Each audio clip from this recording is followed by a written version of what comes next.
Sembayaning sirwengi mripat iki ora bisa turu,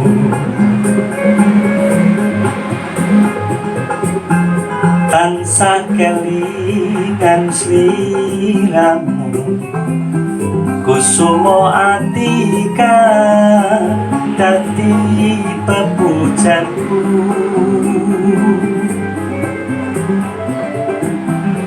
Bingung rasane atiku arep sambah nanging karo sapa. Nyatane ora kuwowo ngrasake atiku sansaya nelongso.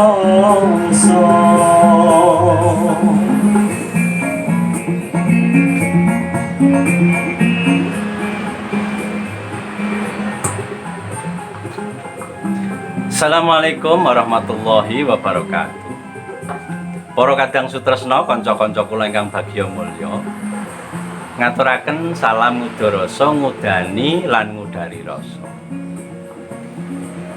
Salah satunggaling dinten kula nate nyuwun pirsa dumateng kanca kula, kanca muda ingkang keleres gandrung sanget kalian tembang-tembangipun Mas Didi Kempot menika. Kula tanglet mekaten nyuwun pirsa, Mas, jenengan lak gandrung sanget seneng banget karo lagu-lagune Mas Didi Kempot.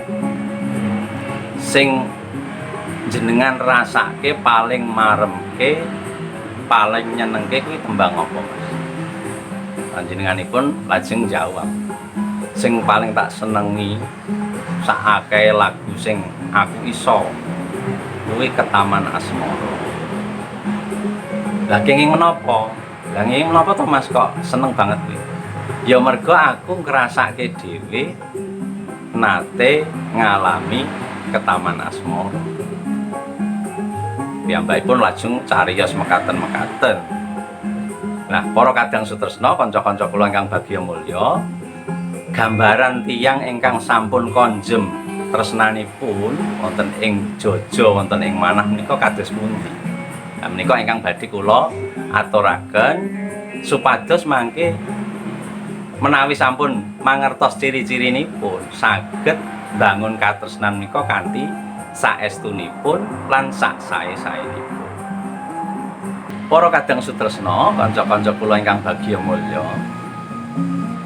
gambaran tiyang ingkang sampun konjem tresnanipun lebet wonten ing manah menika sampun kagambaraken wonten ing piwucal agama. Gusti Allah sampun maringi gambaran menika wonten surat Al-Anfal ayat 2 lan 3. Nyebataken mekaten. Innamal mu'minuna alladzina idza dzukirallaha wajilat qulubuhum. Ciri sepisan wong kang tresnane kuwi wis temen nalika disebut asmane Gusti Allah kuwi ndredeg atine. Menawi gambaran manungsa menika menawi nrestani tiyang sanes menika dipun sebat asmanipun senajan boten mangertos pasuryanipun menika kan rasane mak gregel wonten ing manah.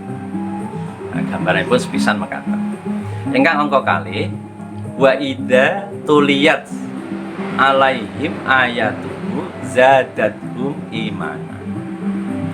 Nalika diwacake ayat-ayate, pesen-pesene kuwi tambah imane, tambah tresnane. Manungsa nggih mekaten, nalika nyimpen SMS jaman semanten, WA sakmenika, kepara malah surat cinta arupi kertas menika seratan menika, nalika diwaos malih tambah tresnane, tambah kangen. Nah, dumateng Gusti kedahipun inggih mekaten. Nah, ingkang angka 3 cirinipun inggih menika wa 'ala rabbihim yatawakkalun. Dumateng pangeranipun Gustinipun menika nggih pitados nyandaraken kapitayanipun sedaya dipun pasrahaken percaya. Manungsa nggih mekaten nalika tresna menika kadang kala boten pikir panjang. Menapa ingkang dipun gadahi menika barang-barang ingkang mahal-mahal menika kadang kala nggih dititipke ngoten mawon dipercaya. Pulang kampung ninggal motor puluhan juta mergo mboten diasta kondur dititipke. Merjo percaya mergo tresna. Nah, ingkang salajengipun angka sekawan alladzina yuqimunas shalah. Tansah pengin nyaketke marang sing ditresnani ya kuwi nindakake salat. Menawi Gusti Allah menika kawula pengin nyaket dumateng Gustinipun mliginipun wonten ing swasana salat. Manungsa nggih mekaten nalika tresna menika kan pengine nggih caket mawon glenak-glenik rembugan guyon-guyon mekaten. Nah, wujud tresna kawula dumateng pangeran salat menika. Ingkang pungkasan angka gangsal inggih menika wa mimma razaqnahum yunfiqun. Marang apa sing diparingke arupa rezeki kuwi diinfakke dibelanjake. Rumaos rezeki niku diparingke ning merga tresnane genti dibelanjake marang barang-barang sing apik sing nyaketke marang Gusti. Manungsa nggih mekaten nalika sampun tresna menika apa sing diduweni kadang kala nyah-nyoh diparingke dicaoske marang sing ditresnani. Ya para kadang sutresna mekaten gambaranipun tiyang ingkang sampun tresnanipun konjem estu menika wonten gangsal kala sepisan disebut asmane ndredeg atine. Diwacake ayat-ayate pesen-pesene surat cintanya itu jadi tambah cintanya, imannya. Lajeng dumateng sing ditresnani ndeleh kapercayan, kapitayan, menaruh kepercayaan padanya sepenuh jiwa. Ingkang angka sekawan tansah pengen caket, nyaket lan caket. Ingkang angka gangsal tansah pengen nyaosi bab-bab kang sak sae-saenipun dumateng ingkang dipun tresnani kala mekaten. Mugi-mugi manfaat. Wassalamualaikum warahmatullahi wabarakatuh. Wis tak lali-lali malasan saya kelingan nganti tekan besok kapan konku mendem ora bisa turu apa iki sing jenenge wong kang lagi ketama asmara prasasatra iso lali esok awan wengi tansah beda ati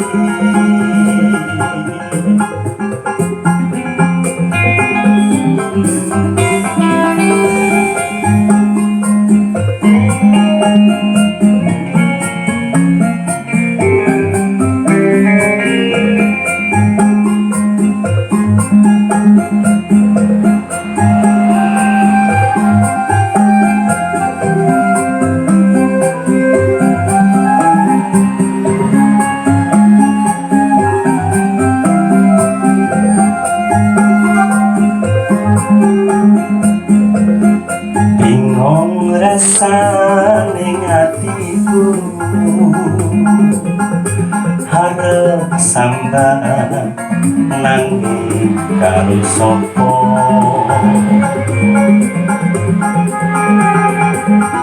nyatane ora kuwowo ngrasake atiku sangsaya nelongso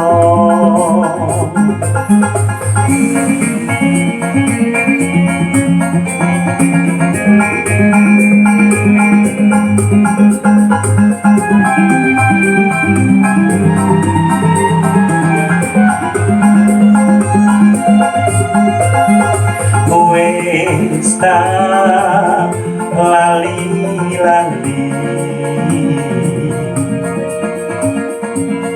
malah sansaya kelingan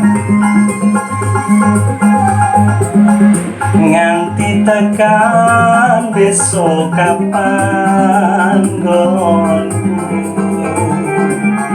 mendem ora bisa turu. Apa iki sing jenenge wong kang lagi ketaman asmara,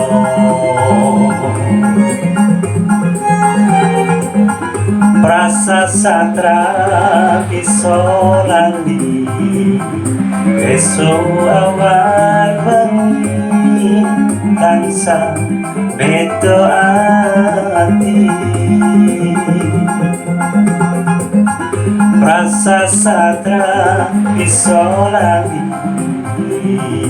esuk awan bengi tansah beda ati.